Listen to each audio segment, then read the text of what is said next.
రోజు కాఫీ పెట్టా కృష్ణకి అక్కడ. కాఫీ పెట్టావు, పెట్టి గంట అయింది.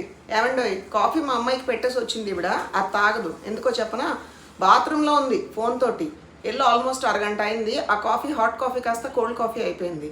నాకు ఏంటంటే బాబు అర్థం కాదు, అంటే ఫోన్ లేకపోతే రావా, ఇది రావా? అసలు చచ్చిపోతున్నాం గైస్ నిజంగా. ఇదివరకు అండి బాత్రూమ్ లైట్ ఆన్ ఉంటే ఓకే, పిల్లోడు లోపల ఉన్నారు అని తెలిసేది. ఇప్పుడు లైట్లు కూడా ఆన్ చేసుకోవట్లేదు. ఫోన్ సౌండ్తో అర్థమవుతుంది, రీల్స్ పాటలు శబ్దాలు వస్తూ ఉంటాయి అన్నమాట. అది పక్కన పెట్టేస్తే వాడు ఇంకా ఘోరం. ఏదైనా ఫుడ్ ప్లేట్లో పెడితే గబగబా పైకి తీసుకెళ్ళిపోతాడు. సరే పాపం టీవీ చూస్తూ తింటున్నాడేమో పోనీలే అనుకున్నాను. ఎందుకో డౌట్ వచ్చి నిన్న మొన్న బాత్రూమ్ క్లీనింగ్కి వెళ్తే బాత్రూంలో ఉన్నాయి లిటరల్గా ప్లేట్లు కప్పులు. అంటే ఏంటండి, లోడింగ్ అన్లోడింగ్ రెండు ఒకటేసారా? నాకేం అర్థం కావట్లా.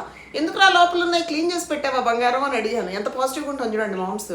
క్లీన్ చేయడం ఏంటి, తినేసి అంత నీట్గా తిన్నాను మమ్మీ, నువ్వు ఎంత నీట్గా తిన్నావు నేర్పించావని చెప్పి మళ్ళీ ఎదురు నన్నే పొగుడుతున్నాడు. ఇలా ఉంటుందండి బాబో భగవంతుడు. ఆ స్కూల్స్ ఎప్పుడు స్టార్ట్ అవుతాయా అని చెప్పి. ఎండలు ఉంటే ఉండనివ్వండి, మార్నింగ్ లెగవాల్సి వచ్చినా ఓకే, వీళ్ళు స్కూల్కి వెళ్ళడమే కరెక్ట్ గైస్. ఇంట్లో ఉండడం అస్సలు కరెక్ట్ కాదు. ఏమంటారు?